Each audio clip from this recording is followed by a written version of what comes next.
السلام عليكم، معكم مريم شهيوات مغربيه. نقدم لكم اليوم واحد الطبق ديال الدجاج في الفران اولا دجاجه في الفران. كتجي صراحه الله رائعه بهذه الوصفه. هذه كتجي صراحه الله لذيذه ومزوينه. عندي هنايا المقادير. عندي هنايا جداده قيمتها 2 كيلو. عندي هنايا الكاس ديال الرز، وعندي هنايا واحد نص كاس ديال الجلبانه خضراء.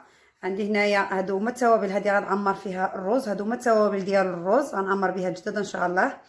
غنعمل فيها واحد 6 ديال ولا 3 ولا 4 ولا 5 ولا اللي عجبكم ديال الحار. انا عامله على هادو التكوين. واحد النويويره، واحد العود القرفه، واحد الثومه، ورق الغار او الرند، اليبزار، هاد الهيل، هاد القرنفل والملحه. هادو هما التوابل اللي غنعمل هاد الرز. غنردو دابا يطيب وغتشوفوا معايا. هادو هما التوابل ديال الرز غنعمر بهم الجداده. عندي هنايا جداده قيمتها 2 كيلو كما قلت لكم. عندي هنايا مغروفه ديال مطيشه د الحوك. عندي هنايا 2 مغارف ديال ياغوت طبيعي او دانون مسوس.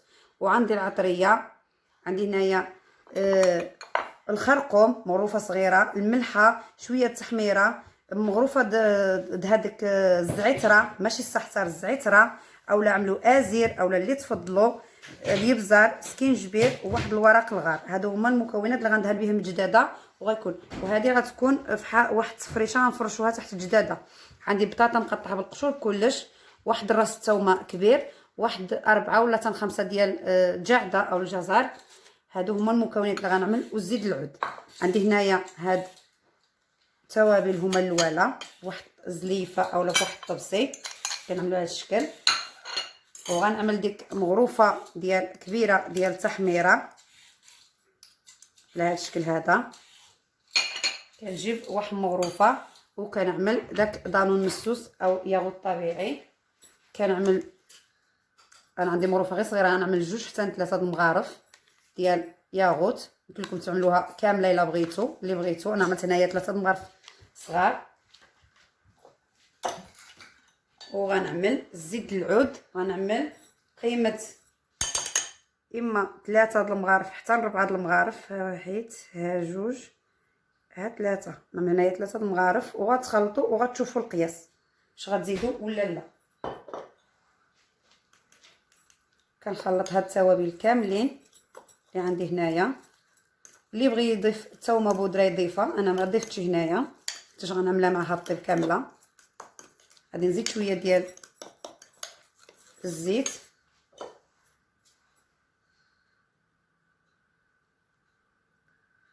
نزيد 2 مغارف اخرين يعني 4 مغارف صغار.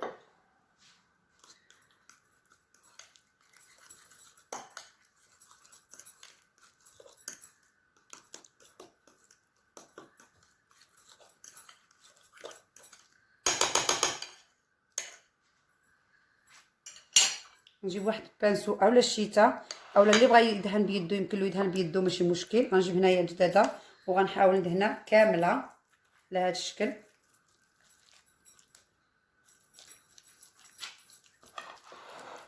كندخلها كامله فيها الإقامة من الداخل من برا.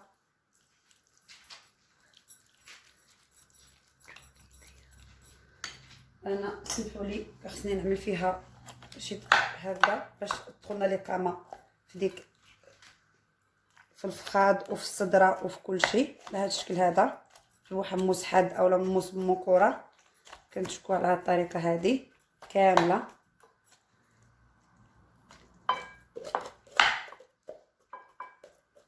على هذا الشكل هذا. وكندهنوها كامله.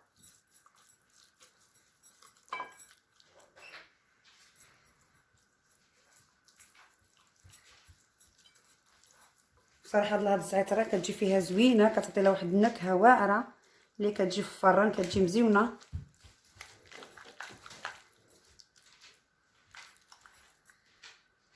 على هذا الشكل كندهنها كامله من برا ومن الداخل.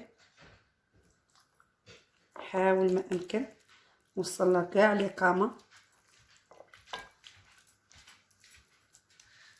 وكنخليوها على جنب حتى كنوجدوا لها الغماره ديالها اللي غنعمروها بها.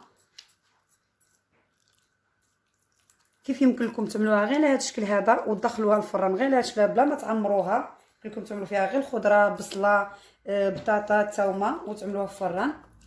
كيف يمكن لكم تعملوها بالرز بحال اللي غنعملها انا اليوم. وصفه سهله واقتصاديه ومكونات كاملين انا يعني واجدين.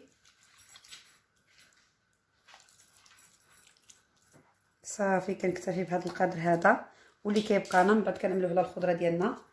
كنعمل هذه الطريقه هذه، كنخليها على هذا الشكل على جنب تشرب هذه القامه. كيف يمكن لكم تعملوها على وقت. عندي هنايا هذا المول، هذا ورق الغار كنعملوه حتى هو مع هذه الخضره كنعملها على هذا الشكل هذا، بحال اللي كنفرشها في القاع.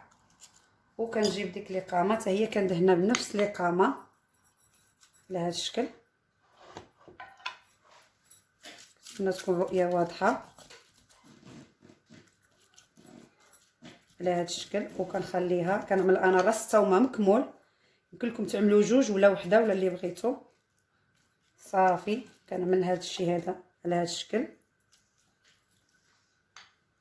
كنجيب ديك الجداده كنحط عليها من الفوق على هذا الشكل، وكنوجد لها العماره ديالها باش كنعمرها من الداخل.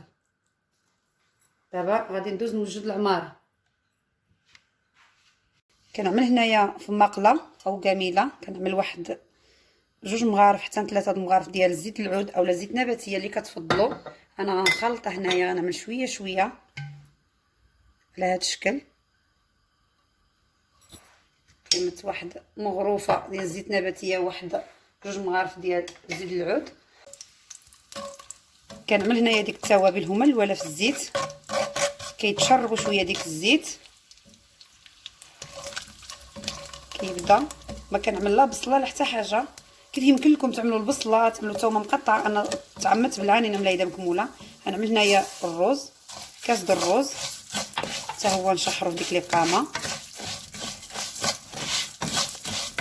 كنخليوه شي تا كيطيب، غير كنقليوه مع ديك نص كاس ديال جلبانه. انا عندي هنايا الجلبانه مجمده او مكونجله.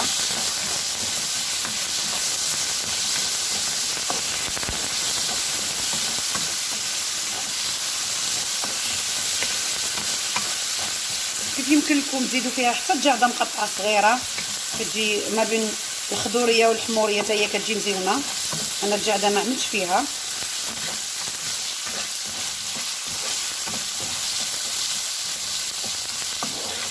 كنخليها شويه، كنخليها واحد شويش، واحد 3 دقائق اولا 4 دقائق. كنبقاو نقليوها مزيان بديك الزيت اللي عملنا وديك الاقامه وصافي.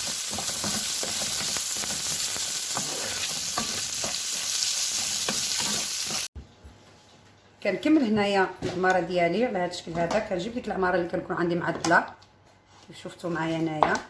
غنبقى كنعمر في الجداده كامله على هذا الشكل. كلشي بداك الاقامه اللي عملنا، داك القرفه، كلشي اللي عملنا كنعمروه مزيان ديك الجداده.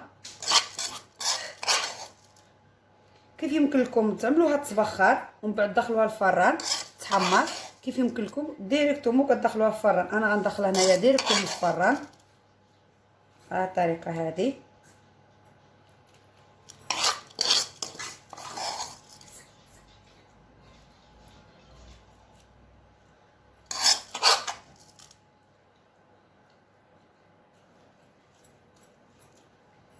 والفران عندي مشعول على 200 درجه كيسخن حتى هو. عندي مشعول من الفوق ومن تحت باش غير غنساليها غنعملها في الفران طيب. وكنغطي لها بورق الزبده او الورق الفران. صافي على هذا الشكل هذا. وهذيك الاقامه اللي بقات لي هنايا غنزيد فيها واحد نص كاس د الماء وغنخويه في الخضره باش ما كيتحرقناش ديك الخضره، باش كتبقى كتطلق الماء حتى كتشوفوا معايا ما عملنا لا مطيشه لا والو.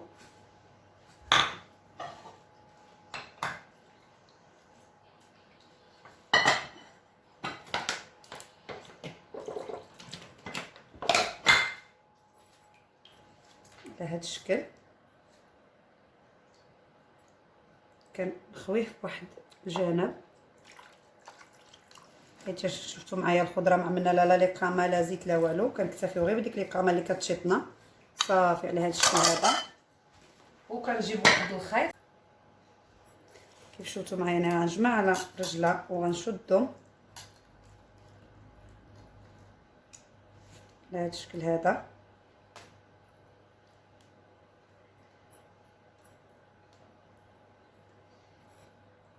الخيط كيزلق.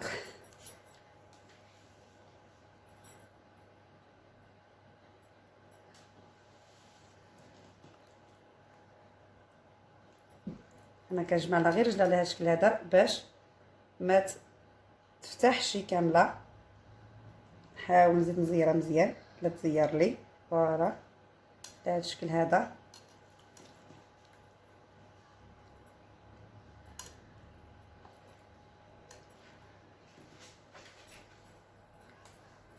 كنجيب واحد ورق الزبده او ورق الفران كنغطيها كامله بهذا الشكل، وكنجيب ليمينيوم او الومنيوم حتى هو. ولكن قبل هاد الكاريط كنثقبو باش كنخليو الهواء يخرج. كنجيب الالومنيوم حتى هو وكنغطيها كامله مزيان. جوج مرات 3 مرات كنغطيها كامله بهذا الشكل، بهذا الشكل هذا على هذا الشكل، وكندخلها الفران كطيب. هذا هو الشكل النهائي ديال الطبق ديالنا. كيجي على هذا الشكل هذا صراحه الله كتجي رائعه محمره. وإلا بغيناها نزيدوها نحمروها كنحيدوا لها ديك الالومنيوم باش كتزيد تحمر، ولا كنخليوها غير هكاك مغطيه كطيب وكتحمر وكتجي فتيه، كتجي طايبه، كتجي غزاله صراحه الله. كتجي على هذا الشكل هذا كتجي فنه. المهم انا قدمت على هذا الشكل هذا على غير مع البطاطا والرز على هذا الشكل، كتجي رائعه صراحه الله. وانا قدمتها هنايا غير مع الخضره، وانتم يمكن لكم تقدموها مع الخبز اولا مع المرقه. راه كتبقى فيها شويه د المرقه، الا بغى يزيد المرقه يزيد، راه ما كنزيدو لا ما لا والو.